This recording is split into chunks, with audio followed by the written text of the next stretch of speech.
A video idea I had was coded autism characters in literature. There are so many now that I'm aware of the traits of autism and how it presents, especially in women. I realized like my favorite books growing up all centered around what I believe to be autistic characters. So the perfect example of this is the character Anne in Anne of Green Gables.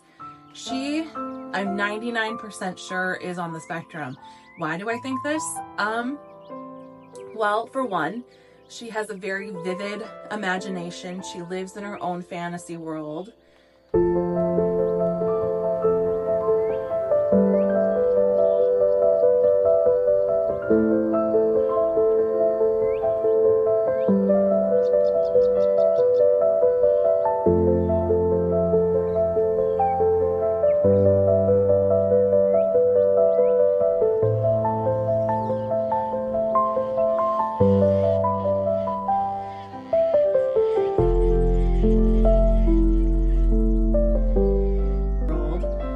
She can be very rigid when it comes to her beliefs. She's incredibly stubborn.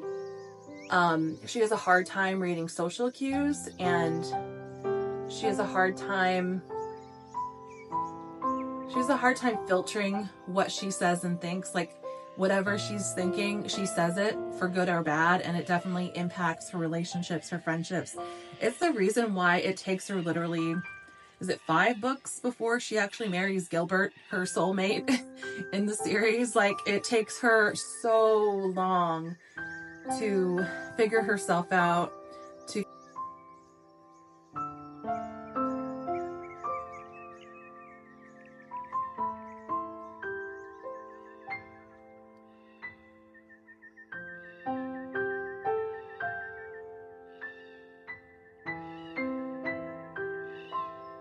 and she is not like the most sociable person, but when she does connect with someone, she connects on this really deep soul level, and she calls these people her kindred spirits or her bosom companions, her bosom pal.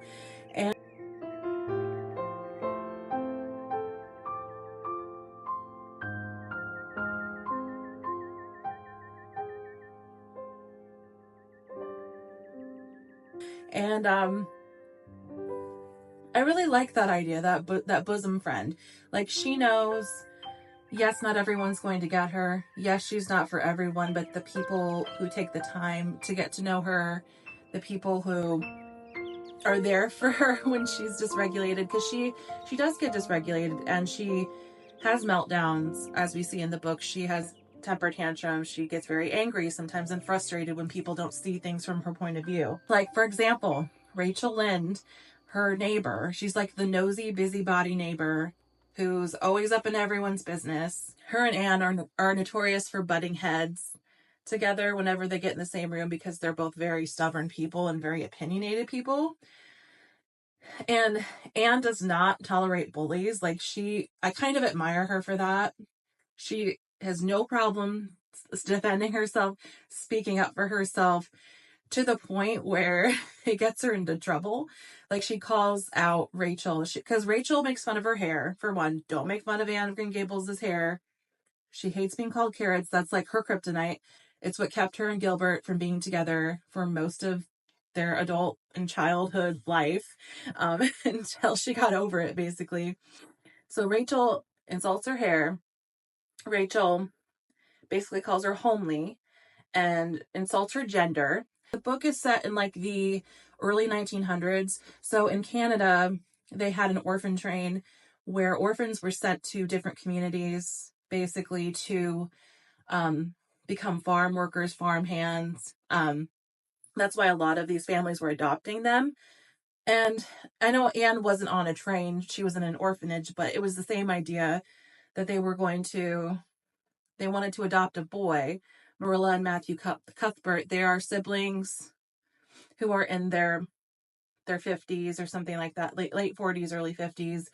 They're getting on in years. Matthew needs someone to help him on the farm. So they decide to adopt a boy to help out. And it's like a comedy of errors. There's like misunderstandings going on. And Eventually they get sent a little girl, Anne, and comedy ensues from there. But Anne is already very much a loner, very much alone. And so when they pull that rug out from under her and say they're going to send her back, she has a meltdown, an obvious meltdown. But yeah, Rachel basically says that Matthew and Marilla regret having her, that they much would have preferred a boy. And then Anne loses it and like calls her a fat, nosy old busybody who nobody likes and just rips her a new one. And that's like one of my favorite moments in the whole series, is her telling how Rachel's in. We all have somebody like that, right, in our life that we wish we could tell off, like a nosy neighbor, an aunt that thinks she knows better than everybody. Especially if you're overweight, if you're a plus size person, you have that person that's always telling you all your problems would be solved if you would just lose a few pounds, right? I don't need to hear that. Thank you very much. I am well aware that I am overweight. I am well aware that I'm fat. You don't need to be telling me that. I know. I'm aware. You telling me that not only makes me, triggers me and makes me want to binge eat because I'm upset. It makes me feel like you won't love and support me if I'm bigger. So you're really not doing me any favors by pointing that out. Thank you very much. So yeah, I think that was a big reason I related to her a lot.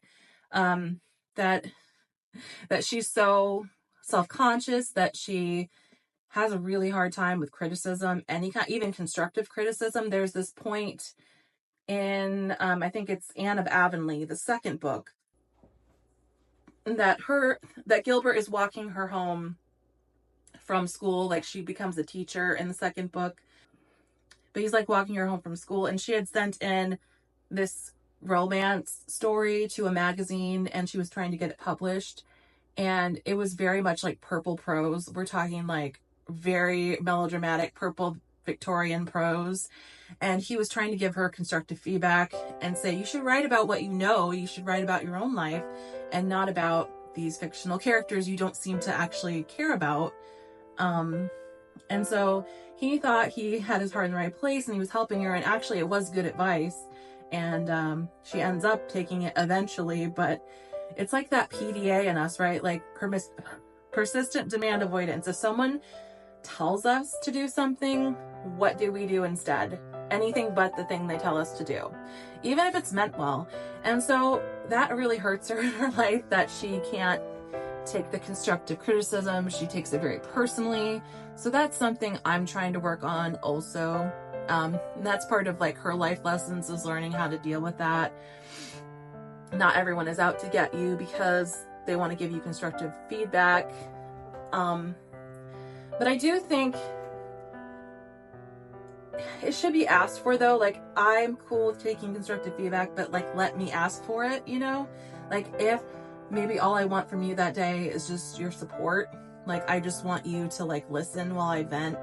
I don't want you to tell me how to fix it. Sometimes we just need a friend like that, right? That's just gonna give us a hug and tell us it's going to be okay, and that we don't have to be perfect, and we can let some of our fears and anxieties go and maybe just distract us or make us think about something else. So I guess that's my perspective from reading that book and having similar experiences to her. Yeah, another autistic moment I feel is like it's very obvious in the book is that she's intensely focused on her special interests. So that's writing, that's schoolwork in general, just being the smartest girl in her class.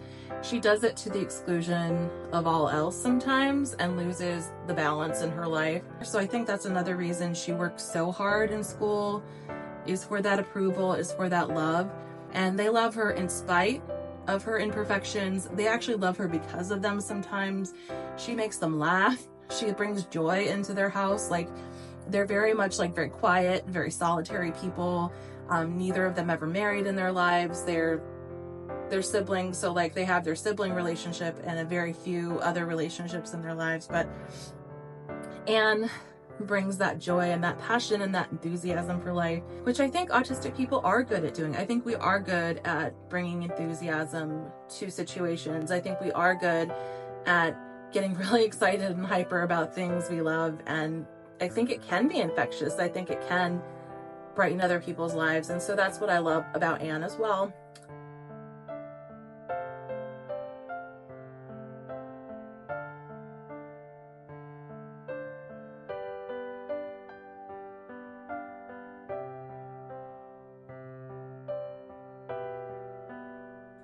She brightens all of her friends' lives. She makes their lives interesting. No one could ever say that Anne is boring. So another moment where she's not thinking practically, she's definitely like caught up in her fantasies and is a little naive, honestly, like a little bit childlike, is the scene where she, in the first book, her and her friends are reenacting this melodramatic novel about this dying woman, and that she's being floated out to sea on this little raft, and like they're just definitely like caught up in the romantic fantasy of it. And so and Anne agrees to be the corpse, even though she doesn't think she's as pretty of a corpse because of her red hair. She gets in the boat and she's so wrapped up in the fantasy world that she doesn't realize the boat is leaking until it's literally half sunk into the river. And she does not know how to swim. And she has a dress on and petticoats and all that stuff. So she has to like hold on to this bridge pole until Gilbert Blythe comes by and has to rescue her. And oh boy, does she hate that. She hates that she owes him anything, right? But it's just, we tend to get ourselves into these ridiculous situations that could be easily prevented, but it's because we're like in our daydream. It's because we're not focusing on practical matters all the time. So I really related to that a lot growing up. But yeah, I think, yeah, I'll do a series of these. And if I think of more examples from Anne of Green Gables, I can do another video on this topic. But those are the ones that really stick out in my mind in particular. The other characters I would include in this video series, definitely we would cover Matilda by Roald Dahl and Jane Eyre by Charlotte Bronte. I absolutely think both of those characters are very much autistic, and probably why I've reread those books so many times, because do you know how refreshing it is to know that you're not alone, that you're not the only one that thinks and feels these feelings? Because yes, we often do feel alone and like we're aliens because we seem to care about things other people don't care about as much, or we get really passionate about things when so many people can just like casually pick music to listen to, but we kind of obsess about, oh my gosh, which album, which artist, which is going to reflect my mood. But yeah, I'm losing light here, but I thought I would just chat a little bit about reading, about my special interest books, and yeah, I think we'll do more of these. Literary analysis videos. That's what I'm going to call them. I actually started writing a little piece on narcissistic personality and how it affects the characters in The Sopranos. And because I think honestly that's the most fascinating character study of how MPD abuse affects like generations in these families, and how the trauma keeps passing from one person to the next, and how that spirals out in their community and through their own families. Like, I find it incredibly fascinating and very accurate. The portrayal is incredibly accurate. So I am going to do a video on that too.